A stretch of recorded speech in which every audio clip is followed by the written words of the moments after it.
Қайырлы күн, құрметті оқушылар. Біз өзіміздің кезекті тақырыптық тест талдауымызды бастаймыз. Бүгінгі біздің тақырыбымыз термодинамика. Термодинамика дегеніміз не ол? Термодинамика дегеніміз жылулық қозғалыстарды зерттейтін бөлім. Термодинамика физиканың бір бөлімі. Динамика ол бізде қозғалысының пайда болу себептерін зерттесе, термо деген жылулық қозғалысы. Кеттік, олай болса, есептерімізден, тапсырмамыздан бастайық. Бірінші сұрақ: дененің ішкі энергиясын өзгертудің қанша тәсілі бар дейді.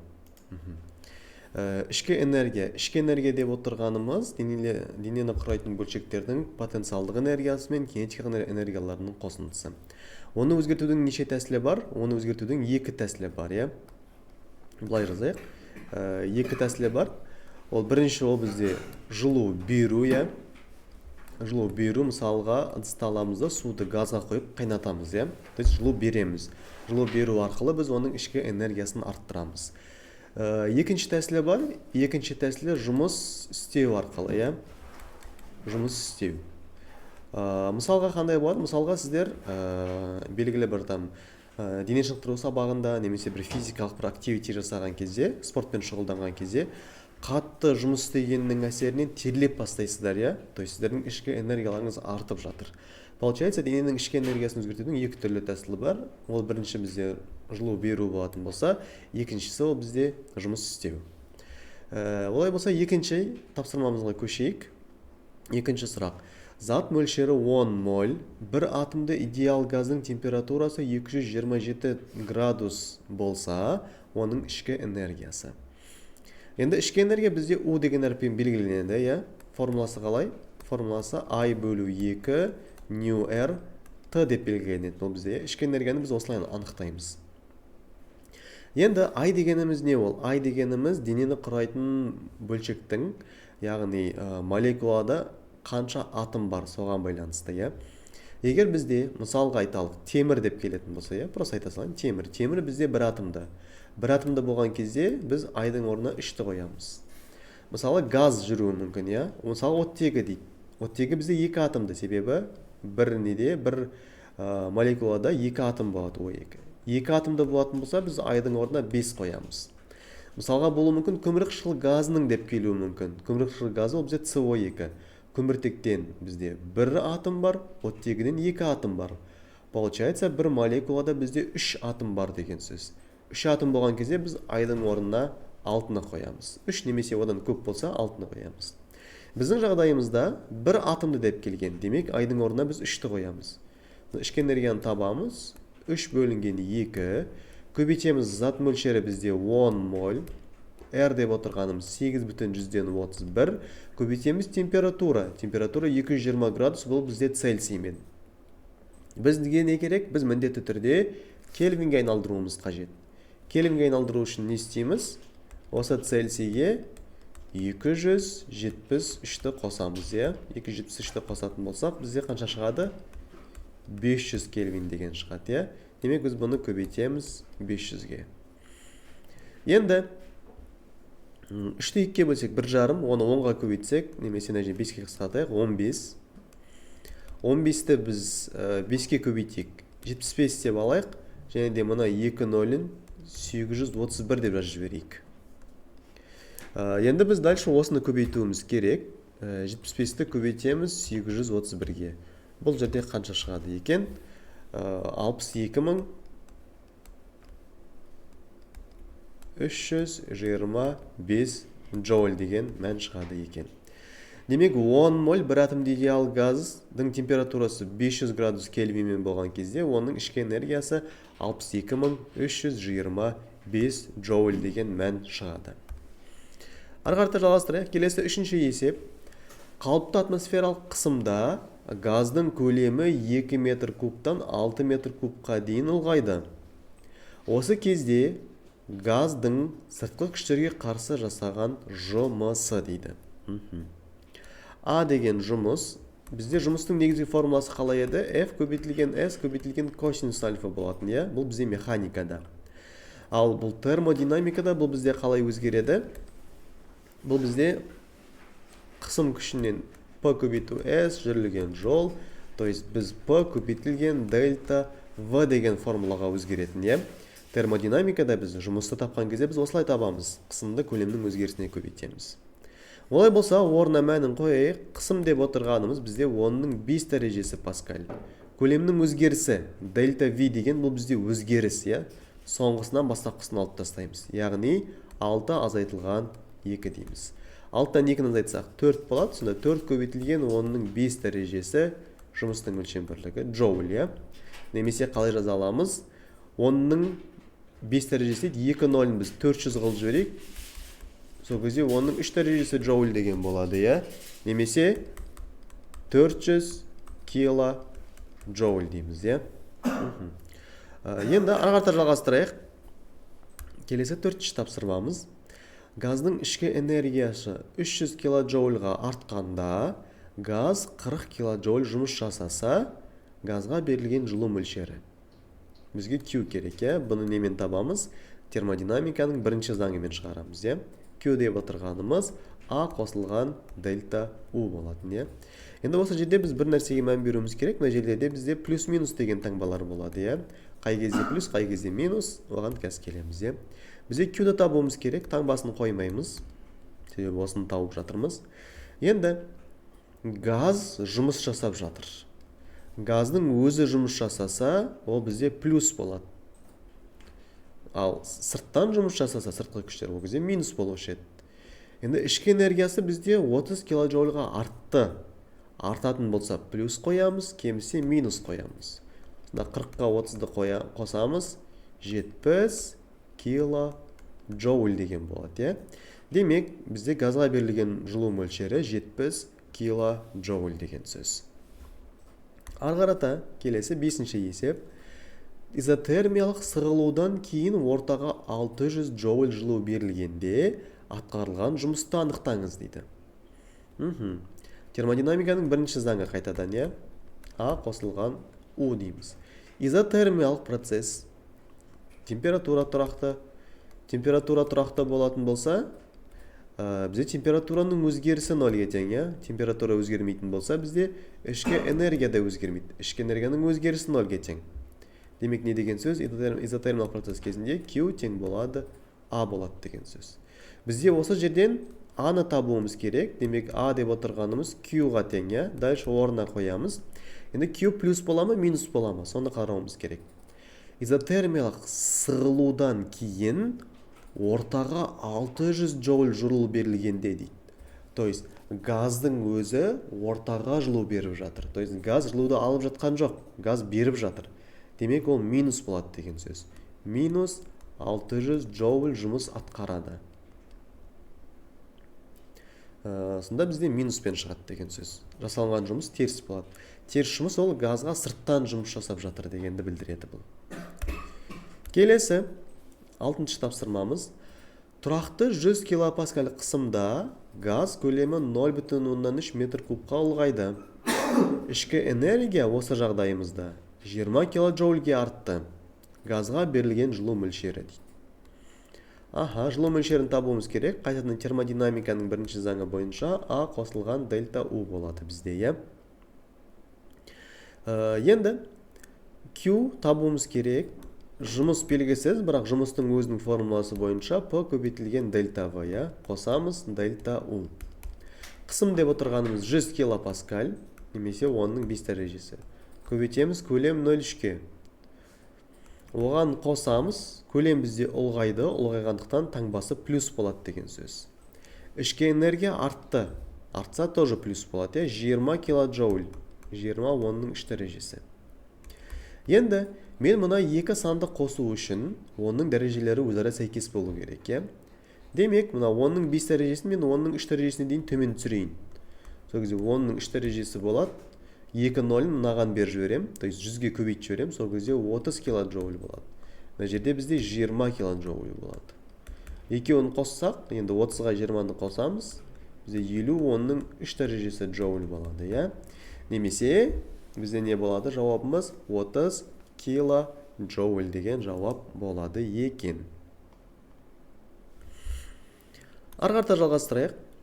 Енді келесі Идеал жылу машинасы Карнот циклі бойынша жұмыс істейді. Егер машина бір циклда 1 килоджоуль жұмыс жасап, тоңазытқышқа 4 килоджоуль жылу беретін болса, машинаның пәкі дейді. Пәкті табуымыз керек. Формуламыз қалай еді? Q1 азайтылған Q2 бөлінген Q1, я? Немесе тең болады A бөлінген Q1 формуламыз, я? Енді Q1, Q2 дегеніміз не ол? Q1 деп отырғанымыз ол қыздырғыштың берген жылу мөлшері, я? Q2 деп отырғанымыз тоңазытқышқа берілген жылу. Ал A деп отырғанымыз жасалынған жұмыс. Енді мен мұна екі теңдіктен, мұна екеуінен мынандай нәрсені көре алам, я? Q1 минус Q2 деп отырғаным A-ға тең деген сөз. A деп отырғаным Q1 азайтылған Q2. Енді бізде берілгені бойынша менде A бар, және менде тоңазытқыш Q2 бар, я? Осы жерден мен енді мына пәктің формуласына салу үшін Q1-ді табуым керек. Q1-ді мына формуладан табайық. Q1-ді табу үшін не істейміз? A-ға қосамыз Q2-ні, я? Олай болса, бірге қосамыз 4-ті. Бұл бізде 5 килоджоуль деген болады, я? Енді пәкті таба аламыз арғарата. Пәк деп отырғанымыз A-ны Q1-ге бөлеміз. 1 килоджоульді, килоны оның іші дейік, бөлеміз Q1-ге, 5 килоджоульге. Қысқартамыз, 1-ді 5-ке бөлсек, 0,2 болады. Немесе мен бұның қалай жазаламын?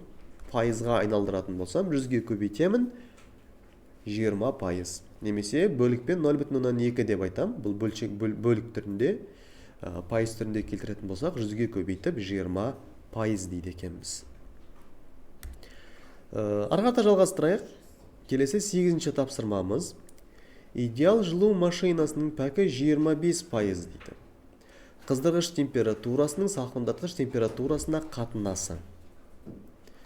Пәктің формуласымен кетеміз. Қайтадан не? Енді бізде жылу мөлшеріне қатысты емес, температураға қатысты келіп жатыр. Температураға қатысты келетін болса, біз T1 минус T2 бөлінген T1 деген формуланы қолданамыз, е? Енді осы жерден қыздырғыштың температурасының салқындатқыш температурасына қатынасын табыңыз дейді. Яғни, қыздырғыш деп отырғанымыз T1, салқындатқыш T2. Демек, маған керегі T1 бөлінген T2 осы мән белгісіз. Енді мына жерден мен бөлшекті ашайын. Мен былай жазалайым, я? T1 бөлінген T1 азайтылған T2 бөлінген T1 деп жазалам, я? Мен қазір T2 бөлінген T1 тауып аламын, я? Мына жерден и соның орындарын ауыстыра салам. Кері функция іздеймін, кері мәнін іздеймін немесе. Орына қойайық, пәк деп отырғаным 25%. Менде 100% көбейту 100% жазбағандықтан, мен пәкті пайыз түрінде емес, бөлшек түрінде жазам. Демек 25% дегенде мен 100-ге бөлемін. 25%-ді 100-ге бөлсем, ол менен 0,125 деген болады, я? Тең болады. T1-ді T1-ге бөлсем, бұл менде 1 деген болады. Азайту T2 бөлінген T1. T2 бөлінген T1-ді сол жағына, 0,125-ті оң жағына шығарам. Минус деп отырғаны менде плюс болып шығады сол жағына. Ал плюс мән ол менде минус 0,25 деген шығады, я? Сол кезде бұл менде не болады? 0,175. Немесе бөлшек түрінде жазатын болсақ, 3 бөлінген 4 деймін, я? Ал маған керегі не ол? T2 бөлу T1 емес, керісінше T1 бөлу T2. Демек, мен T1-ді T2-ге бөлетін болсам, мен мына жағындағы жауабының да мәнін ауыстырамын. Яғни 4 бөлінген 3 деп жазамын. Демек, қыздырғыштың температурасы салқындатқыштың температурасынан осынша есеге үлкен деген сөз. Арғарта жалғастырамыз. Келесі 9-шы тапсырма. Идеал жылу машинасында қыздырғыштың абсолют температурасы салқындатқыш температурасынан 3 есе көп. Егер қыздырғыш 50 килоджоуль жылу мөлшерін берсе, газдың жасайтын жұмысы дейді. Енді біз пәктің екі формуласын біріктіреміз, е? Біріншіден, температураға қатысты біздің формуламыз Т1 азайтылған Т2 бөлінген Т1 болатын, е? Екінші жағынан жұмыс болғандықтан мен А бөлінген Q1 десем болады. Осы жерден маған Аны табуым керек. Аны табу үшін не істеймін? Q1-ді температуралардың айырмасына көбейтемін, бөлемін қыздырғыштың температурасына, я, Т1 деген. Енді менде не деп айтады? Берілгенде Т2, Т1 мәліметтер жоқ, бірақ мынандай мәлімет бар, я. Қыздырғыштың температурасы салқындатқыш температурасынан 3 есе көп. Т1 деп отырғаным 3 Т2 деген сөз, я, себебі 3 есе үлкен. Олай болса, осы берілген мәнді мен Т1-дің орындарына келіп қоямын, е? Әкеліп қояйық. Q1 деп отырғаным 50 килоджоуль. Т1 деп отырғаным 3 Т2. Азайтамын Т2. Бөлемін 3 Т2-ге. Сонда 50 көбейтілген 10-ның 3 дәрежесі, 3 Т2-ден Т2-ні азайтсам 2 Т2 қалады, я? Осыны бөлемін 3 Т2-ге. Сонда Т2 мен Т2 қысқарып кетеді. 50-ді 2-ке көбейтсем 100. Бөлемін 3-ке. 100-ді 3-ке бөлсем, ол менде бөлінбейді, шамамен 33,3 деген жауап шығады, я? Көбейтілген 10-ның 3 дәрежесі джоуль деп айтамыз. Немесе көп жауапты келіп жатса, 33,3 кило джоуль деп те мәнін қойсақ болады екен, я? Асығыс болып жатқан жоқ деп ойлаймын, я? Барлығы түсінікті болып жатқан шығар. Біз арғарата өзіміздің жауабын есептеріміз шығарып жалғастыра береміз. Егер түсініксіз болып жатса, бастапқа қайтадан кері айналдырып, немесе паузаға қойып, қайтадан көріп алсаңыздар болады. Формуланы дұрыстап қайтадан көшіріп алсаңыздар болады есептің шешімдерін. Біз арғарата жалғастыратын боламыз. Келесі 10-шы тапсырма. Қыздырғыштың температурасы 390 кельвин дейді Т1-іміз. Т2 300 кельвин. Жұмыстық дене 1 секундта қыздырғыштан осынша джоуль жылу алатын болса, жылу машинасының пәкі керек, және де қыздырғыштың қуаты қажет дейді. Жылу машинасының пәкін тауып алайық бірінші. Температуралары берілгендіктен мен сол температура арқылы шығара берейін, я? Т1 минус Т2 бөлінген Т1. 390 Т2 деп отырған ол менде 300 бөлемін 390-ға, я? Сонда 90-ды бөлемін 390-ға. Екеуін тағы да 3-ке қысқартайын. 3-тен берем, 3-ге 13-тен беремін, я? Енді 3-ті 13-ке бөлсек қанша болады екен? 3-ті 13-ке бөлетін болсақ, шамамен 0,23 болады екен. Осынша бөліп, немесе 23%.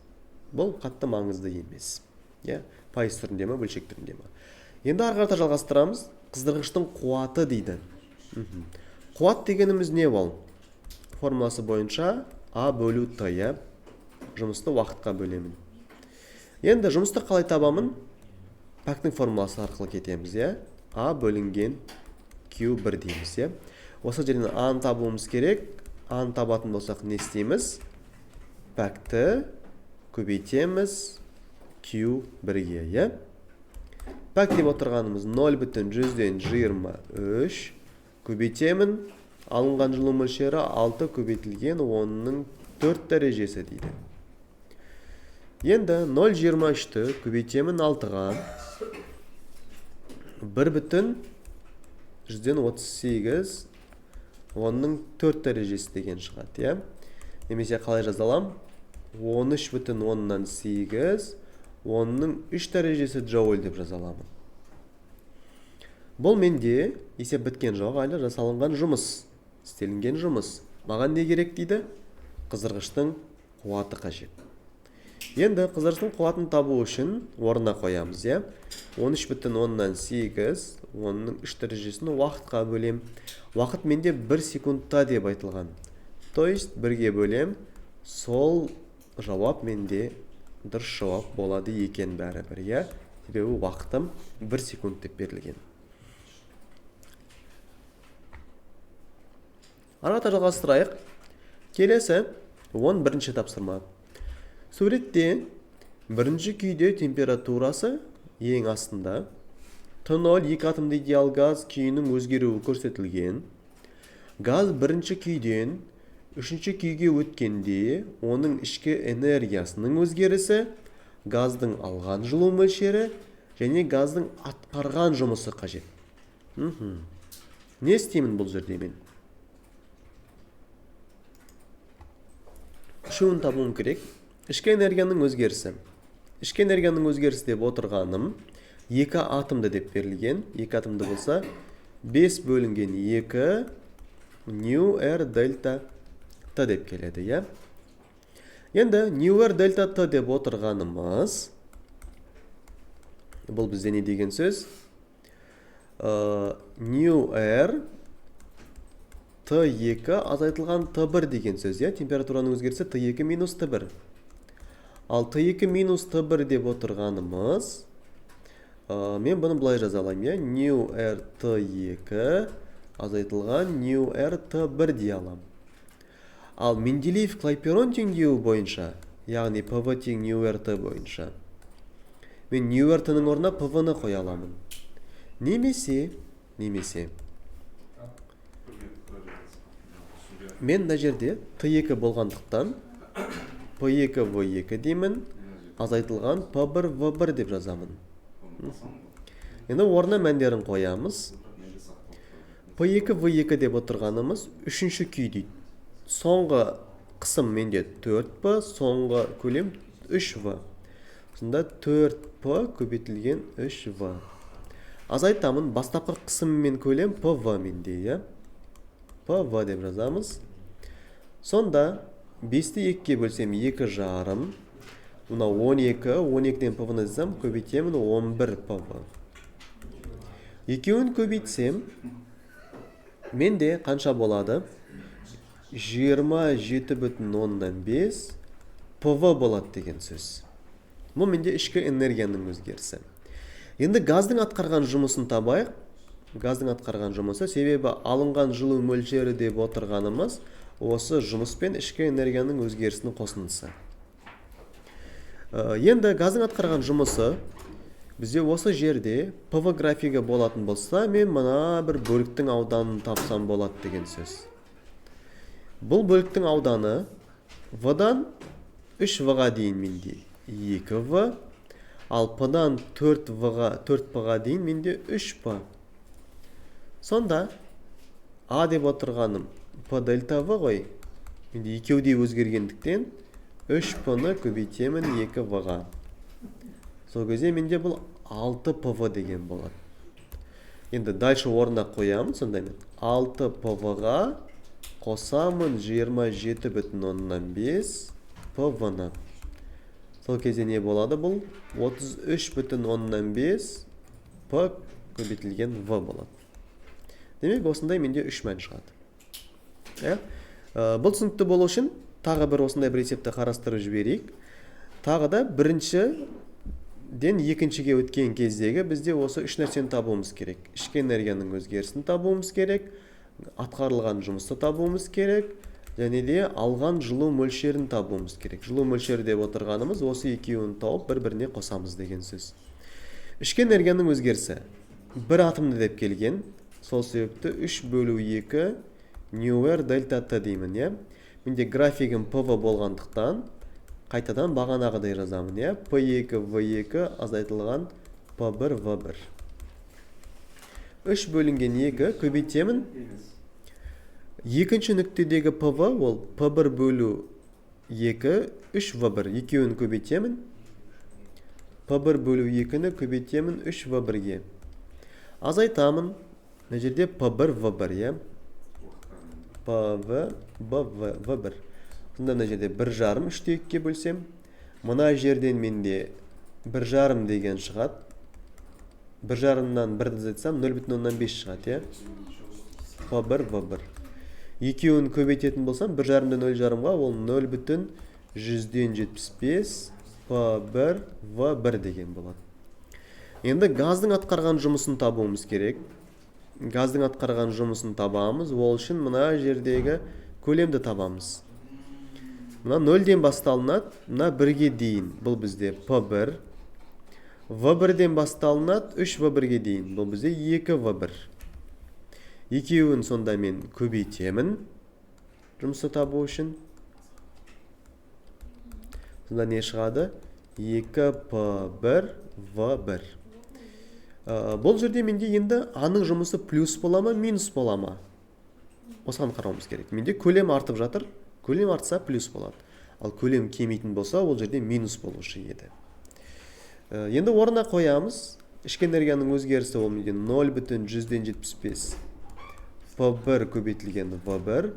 Оған қосамын 2P1 көбейтілген V1. Сол кезде не шығады? 2,175 P1 көбейтілген V1. Енді бізде дальше бұның барлығы не үшін келіп жатыр? Бұндай есептер не үшін қойып жатырмыз? Себебі бізде пәкті сұрайтын есептер келеді осындай жағдайда. Осындай кездегі пәкті тап дейді. Пәкті табу үшін біз всегда аны Q-ға бөліп тастаймыз. Сонда біз бірінші бұндай есептерді шығару үшін біз бірінші энергияның өзгерісін табуымыз керек, жұмысты табуымыз керек, потом барып қана біз жылу мөлшерін таба алады екенбіз. Сол кезде мен мынаған бөлу арқылы пәгін таба алады екенмін. Бірақ негізінде пәк менде бір основном циклмен келеді, мынандай бір немен келмейді. Жалпы сіздерге алдағы уақытқа белгілі бір пайдалы болсын деген мақсатта айтып жатырмын. Жалпы біздің осылай тақырыптық тест талдауымыз термодинамика бойынша аяқталды. Бұйырса келесі сабақтарда электростатика тақырыбын бірге талдайтын боламыз. Ал келесі сабақта көріскенше аман сау болыңыздар. Каналымызға тіркеле отырыңыздар. Лайк басып, комментарий жаза отырыңыздар. Сау болыңыздар да айтайын.